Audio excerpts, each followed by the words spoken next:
And by putting up the 20%, it's a pretty substantial 20% match, we've got an overlay project we're looking at on some of those roads in the next 2 years. Now, interestingly enough, I forget the name of that casino. I think it's the Shokawa Casino that's in Hopwin.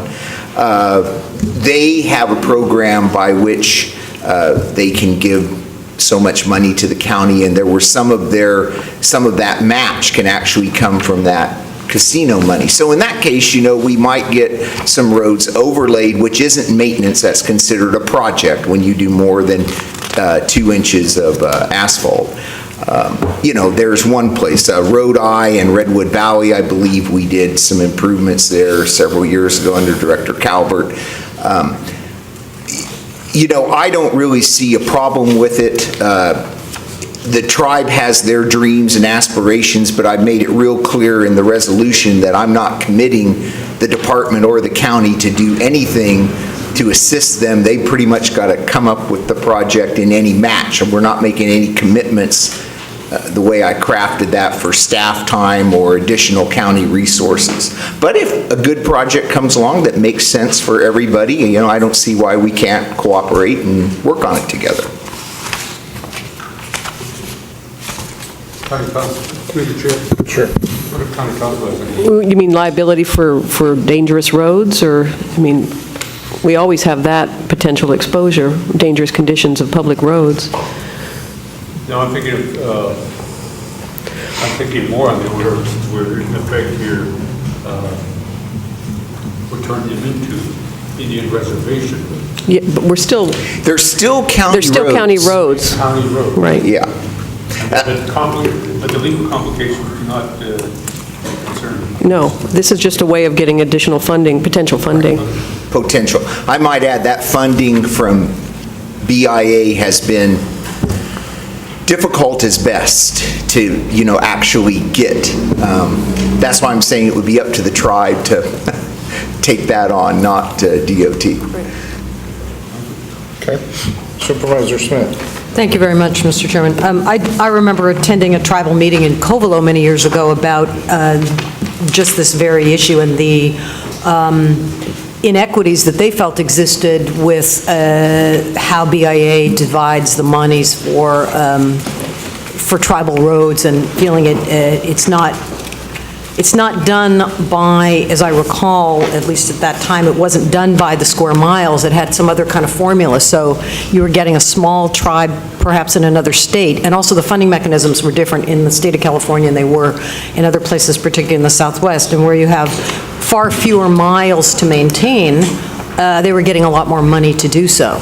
And we know what that's like in Mendocino County, that we have far less money to maintain our roads, even though we have roughly the same number as they do in Sonoma County. So we understand that lack of equity that happens for one bureaucratic reason or another. So my question is, do you feel this is a win-win? Is it a win for the tribe? In other words, they're trying to improve roads that are part of their jurisdictional area or close to, and we certainly are challenged to come up with the resources to maintain ours. So do you see it as a potential win-win? And I did read the resolution, and I do think that, as you're stating, it can't be interpreted that we are supporting a specific dollar amount or any amount for the actual road improvements, and it really is about them using that leverage with BIA to come up with additional funds. But so do you think it's a win-win, and do you see any downside for the county? Is there anything that might not be apparent from the resolution or the agenda summary? Well, I don't see, let me answer the last part of that first. I don't see a downside for the county, or I wouldn't recommend it. We already have roads in this condition.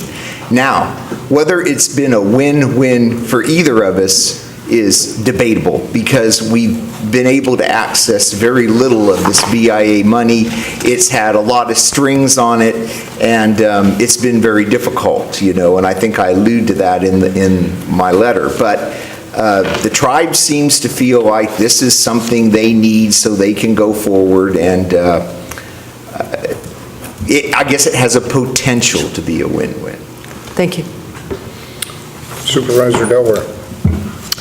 Thank you, Mr. Chairman. Mr. DeShio, I know this wasn't on your watch, but do you recall if we had to make the same designation of the IRR when we did the Road I and Redwood Valley?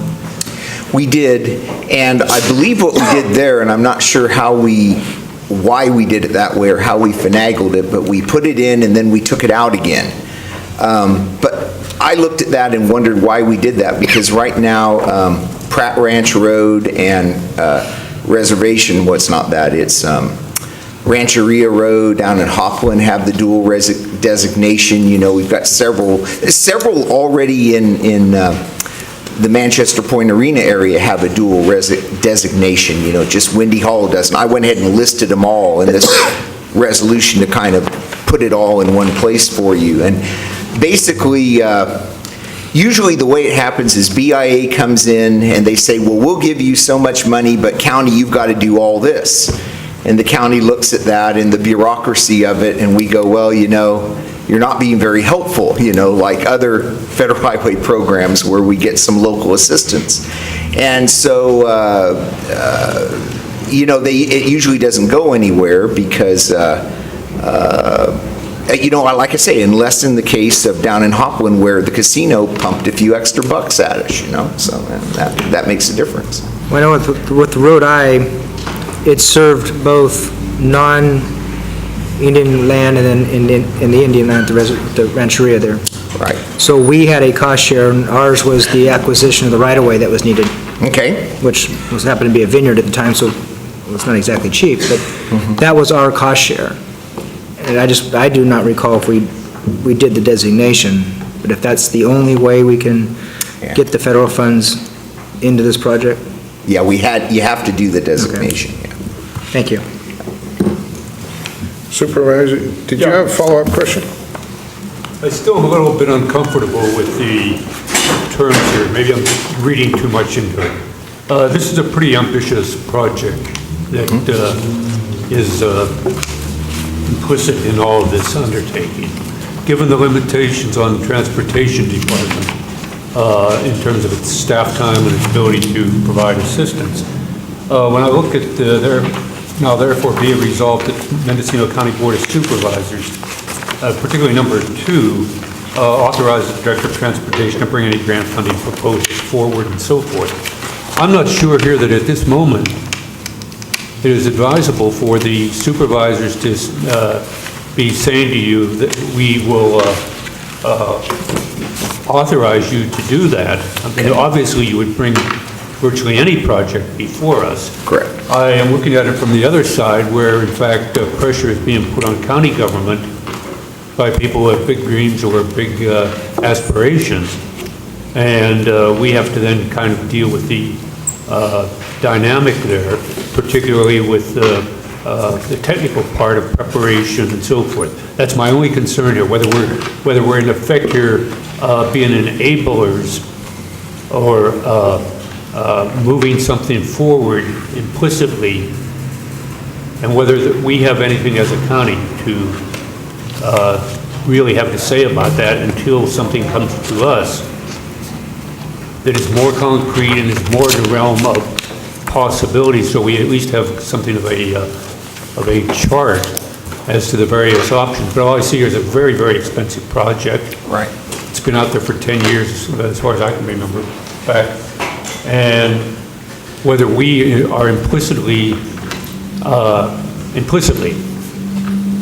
saying, well, we've taken care of that, we're moving now a step closer to that, and somehow that coming back to bite us. It really, if you're comfortable with it, and if the county council is comfortable with it, but I'm just a little bit concerned here as to what this may imply to those who feel a real need for that bridge. And we are brought into their frame of reference or their view of what is necessary and what is not, because we as a county cannot even begin to think in terms of going after this kind of money. I believe you would agree with me on that. Right. I mean, the